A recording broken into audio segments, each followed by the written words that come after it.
Good morning guys, as always this is my Sunday yoga handstand contortion flow and I don't know what I'm going to currently do, I can't tell you. I'm just going to kind of listen to my body and you guys are more than welcome to follow along or watch to get some ideas and things like that.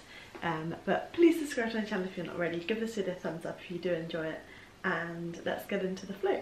Oh, I also keep getting asked about my toe point. I mean, I don't think I've particularly got a great toe point, especially if you're like a professional ballerina. It's obviously terrible because I don't have a balletic background. But I'm going to do the first couple of exercises will be the toe point exercises that I would do, and this is literally it. If you've got someone to assist you, then I would suggest getting them, if they know what they're doing, to like press down with your toes.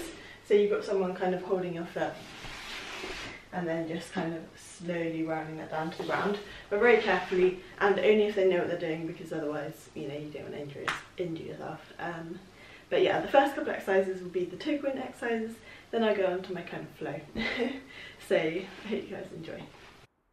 The first toe exercise I'm doing is standing up and resting on a chair or a wall or something, tucking the toes underneath, and you're trying to push like the ridge or the front of the foot forwards, and then just coming out of that position. I'm just standing a little bit further away, and then I'm going to actually go down, so I'm kind of like bending down when I'm doing it, continuing to push the front of the foot forwards towards the chair. And I'm just going to do 5 to 10 repetitions of these. This is a very intense stretch, so if you're not used to doing a toe point, I would not by any means suggest doing this at this point in time. Just focus on like the hold to begin with at the top. And then I'm just going to do some little rocks as well, because again this helps with the toe point. Again, just 5 to 10 repetitions.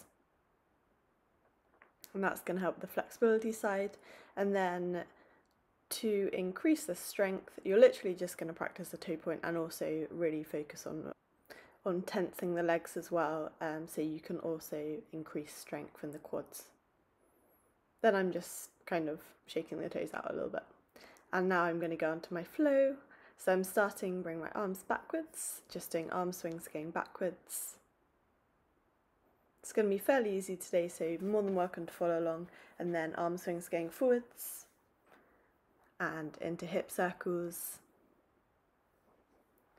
So I'm not doing too much of anything, it's just my Sunday like super chill session, just kind of do what I fancy. So circling one side to the other, and then I'm going to go into lateral side stretch. I'm just going from one side to the other, just warming up the body really. It's still quite early while I'm doing this, and then I'm straightening out the back, reaching the hand towards the wall, coming all the way through the middle to the other side, and then back into the lateral side, lower, and then back again. And just circling the shoulders back. So obviously you can spend more time on any of these things than I have. I'm just literally whizzing through it. Next we're going to move on to caterpillar walk, so walking into plank, walking the hands into the legs, getting a hamstring stretch standing up. And I was suggesting 3 to 5 repetitions of these. If you want to make it a little bit more strength related as well as getting a stretch, you can add in a couple of press ups at the bottom.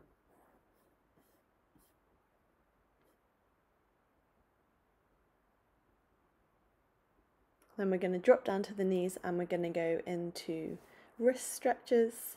So this is really important, especially if you're doing a lot of handstand training. There's various exercises you can do to increase the flexibility in the wrists, and maybe actually I'll make a video on that because I think that'd be really beneficial for anyone who is doing handstand training. Then just lightly turning the hands over, pressing down on them. Then I'm going to go into a hip flexor and quad stretch.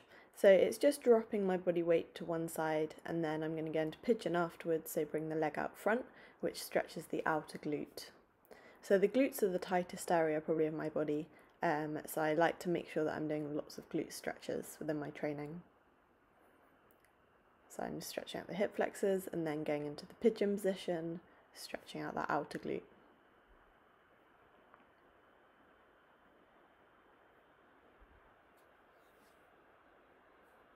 I'm going to go into my favourite, my cat-cows.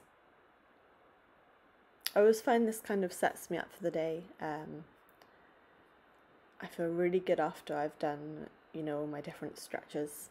And then I'm dropping down into a downward dog position, back onto the knees, back into the cat-cow, and then into the downward dog. As I said, I'm just kind of listening to my body, but I'm just going to do a quick 5 to 10 minute stretch, warm me up for the day. And if you want to, you can play around with like lifting the legs, extending the legs, getting a bit of rotation going on as you lift the legs in this downward dog position. You're most likely to find it a bit more of a stretch. And then back into the final downward dog. Now we're going to go into lunges, so bring one leg forwards, pushing the back hip down to the ground, and I'm just kind of going into a lunge and then a spinal rotation, and then back into a reverse, flex the foot, and then back into a forwards lunge. I'm not spending a lot of time with these, I'm just going to slide down to splits, but if you can't actually do splits, I'll stay in the lunges, just kind of playing from one position to the next. Then I'm going to change sides. So bring the other leg forwards into the first lunge position, and then into the reverse, flexing the foot, stretching more the hamstring behind the knee. And I think I just move from the lunge to the reverse a couple of times. The right leg is my tighter leg, so sometimes I spend a little bit longer warming it up and then just doing a spinal rotation.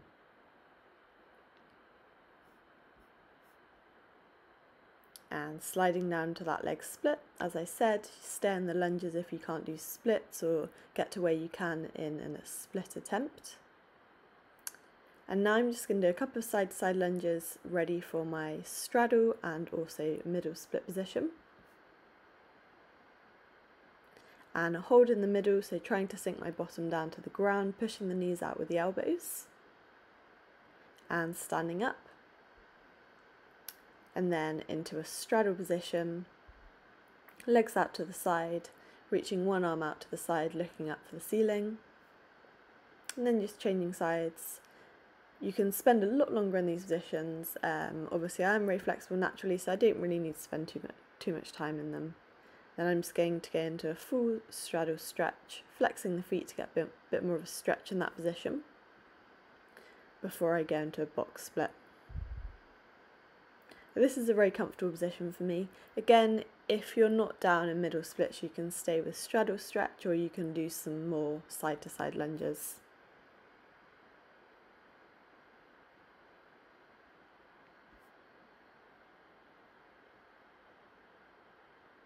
Now I'm just going to move from middle split to front split, back to middle split to the other front split. It's rotating the body as I go. And I do this a couple of times. And now I'm going to go into a spinal rotation, so you get the thoracic spine being stretched in this position. The knee stays in line with the hip, dropping over to the floor. Now I'm going to do a stretch which is actually quite beneficial. Again, you're going to get the glutes, you're going to get the hamstrings. Lifting that leg up to the ear, it's quite a difficult exercise, I did actually get stuck on the wall. And then lifting the other side. And just changing sides, and again do about 3 to 5 repetitions of these. Trying to keep the other hip down on the ground. And I'm going to go back into another glute stretch. So crossing the foot over the knee, pulling in the front leg towards your body.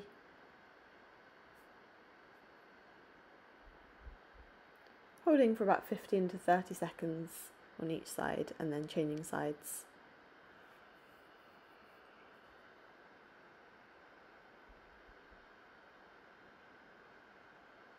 I'm going to stay laying on the ground.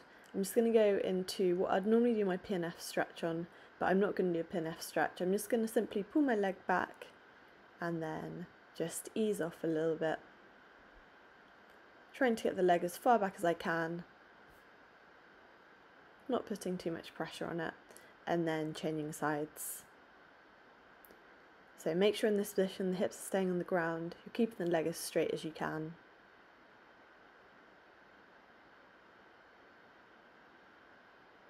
and relax. Lastly, for my stretch, I'm just going to go into a pike fold, so bring the legs back, and then I'm going to go into a pike fold leaning forwards. And that is pretty much my stretch.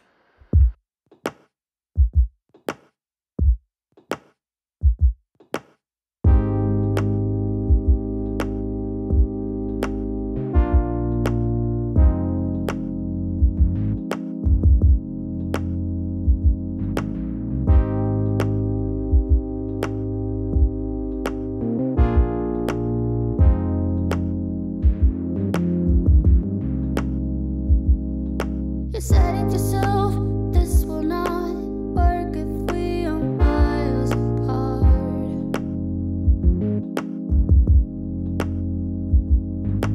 Wake up alone, your fans are closed. Reach for something that you're not. Oh, you need to calm down, honey. You need to calm down.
Just need to calm down, honey.